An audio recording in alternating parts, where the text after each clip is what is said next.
So I was thinking too much about Granit Xhaka yesterday. Is that weird? I think that's weird. But in fairness to me, it was after he dropped a note explaining why he reacted the way that he did last week in a game where, due to his frustration, he casually tossed a captain's armband to a teammate, which fell on the ground, which is never a good look. Then he casually took his time to walk off the field, even though the game was tied 2-2. Gotta have some urgency there, right? To try to go win it. Doesn't matter how you're feeling, gotta run, Granit. And then he took off his jersey before walking straight into the changing room. Now, before his note to the fans, which was definitely more of an explanation for his actions than an apology, since the words "I'm sorry" didn't appear once, I thought he was just being a baby, that the noise was getting to him, which happens from time to time to all of us. In fact, to real talk with you guys, I read a comment yesterday that said, "No wonder your channel has low views and subscribers. You have stupid analysis." Whatever to his stupid analysis comment, I don't care about that because I know I have the best stupid analysis in the business. So suck it, anonymous person watching my video. But the first part of his comment found a way to puncture my usually thick skin because my views have been lower than usual and because my subscriber count has slowed down a lot. And for no obvious reasons. So in this little studio, all by myself, I could feel myself getting defensive and super sensitive. And I was ready to fight this guy for about 5 minutes because we work really hard to make this content for you on a regular basis. But then I cooled off, as one does, because this is what came to my mind. Him. I love our community, I love who I work with, and I love what I do. Anyway, I bring this personal stuff up to you, not because I'm fishing for compliments, you don't have to say, "We love you, Jimmy." I know that you do, but because I can't imagine what it would feel like if I put up a video or a post on Instagram that I thought was something sweet about my family or something positive about the team I was playing for, and the top comments were, "Kill your wife," or "I hope your daughter gets cancer," or "We will break your legs." What?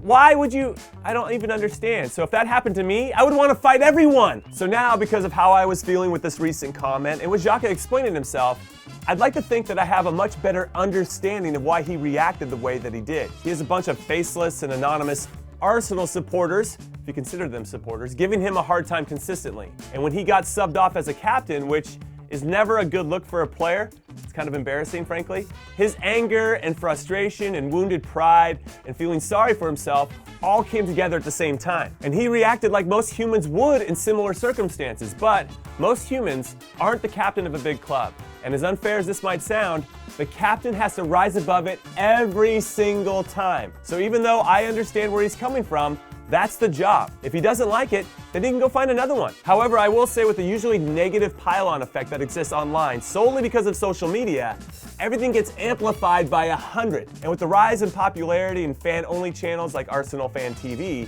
everything gets amplified by 1,000. And that leads to a very toxic feel in the community. And that's hard to shake. And in Arsenal's case, I believe it helped take down their greatest ever manager in Arsene Wenger. All right, well, this was a rabbit hole I didn't expect to go down this fully.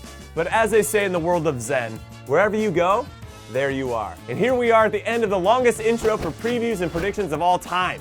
And first up is, you guessed it, Arsenal versus Wolves, because first, I want to see if manager Unai Emery starts Granit Xhaka, then I want to see if he makes him captain, and then I want to see how Xhaka performs. On the flip side, if Xhaka isn't in the team, is he even on the bench? Will he make the 18? Or will he be in the stands? And if he's in the stands, is that a safe place for him to be?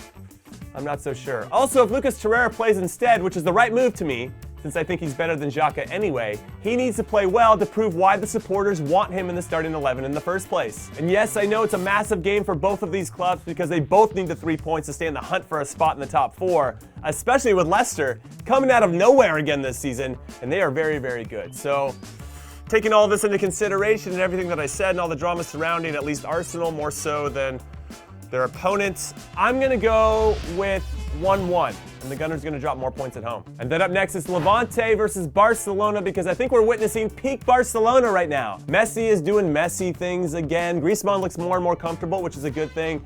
And Suarez has scored 6 goals in his last 6 matches. So his confidence is sky high, as is Barcelona's attack overall. And let's be honest, their defending and goalkeeping has been equally impressive, only giving up 4 goals in their last 7 games in all competitions. So as much as I have nothing but respect for Levante, especially at home, where they've lost only once all season, we have to find some time to watch this match because I just feel like we're going to bear witness to a Barcelona masterclass, and they're going to win 3-0. And next up, we're heading to Italy. And I know there are a few tasty matchups there this weekend, like my Roma versus Napoli, or the hard to watch because they're not very good AC Milan taking on Lazio, and their high-scoring attacker Ciro the Hero Immobile, who already has 12 league goals this season, 4 more than anybody else. But instead, I'm going with the Turin derby, baby.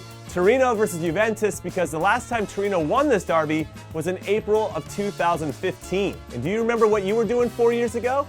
Do you? I was still making videos with producer Ben and hanging out with producer Ben's mom, and of course Stat Geek for Kick TV. Anyway, Torino really has no business winning this game. 0, none, nil, zilch, nada. But Juve doesn't seem as unbeatable as they have been in the past, and with an important trip for them to Moscow to take on Lokomotiv 4 days later in the Champions League, which, if they win that match, they pretty much secure getting to the knockout round, so you know they're going to take it serious.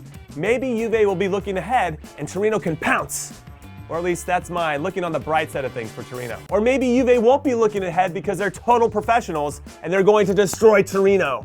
Especially since Torino have only scored 1 goal in their last 4 games. But looking on the bright side of things again for Torino, maybe they're due to have an explosion of goals. So why not against a team that everyone loves more than them, even though they share the same city? And I'm not giving a prediction on that one, because we all know Juve is going to win. So now we head to Germany for Borussia Dortmund versus Wolfsburg, because Wolfsburg haven't lost a game in the Bundesliga since May. And for this season, they're still the only Bundesliga club to have not suffered a loss. However, they like to draw a lot. And they're coming off a loss midweek in the DFB Pokal, which is a German cup competition, if you're unaware.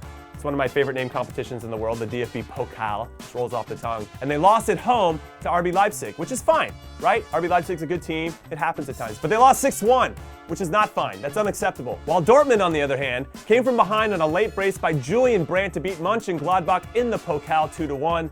So if we go with momentum only, the black and yellow seem to be in a better spot than Wolfsburg at this exact moment, but you don't go unbeaten 10 games into the season without having some type of resiliency to any type of adversity that is thrown your way. So let me say it like this. If Paco Alcacer plays for Dortmund, Wolfsburg is going to lose.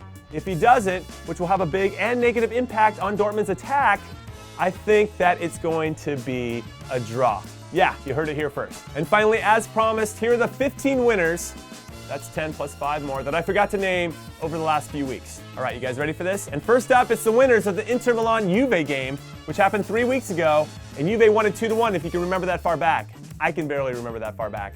And the 5 winners are Paul I, Belmin Suhilovic, I think I said that right, Brad Gonzalez, Alex Rivera, and Irvin Prediction Godinez. I think it's pronounced Godinez, but it's funnier with Prediction Godinez. And then for correctly predicting the Manchester United versus Liverpool game, which ended 1-1, which I think was a big surprise to everybody, these are the big winners. Neon Elephant, eFIFA01, Jan Capistrano, good name there, Jason M5872, and Mendez. And finally, for picking the right score for Arsenal versus Crystal Palace last week, which I correctly predicted to end in a draw, I said 1-1 and it was 2-2. Pretty much the same thing. Prediction God status confirmed. The 5 amazing winners are Ryan Vallejos, Lucas Lynch-Scheisse, Sam Martin, Michael Mendez. Wait a second, are you the same? Do you have 2 accounts? Watching you. And Neonso. So congratulations to all of you, and be on the lookout for a note from me, and then we can talk more via email. And as for everyone that didn't win, I'm sorry, okay? I wish I could pick everyone that got the score correct, but I only have so many dope-ass stickers. So better luck this week when I ask you to pick the score for Levante versus Barcelona, because I think that'll be a tricky one. So good luck, and please, for me, have a good or bad weekend, everyone. Later.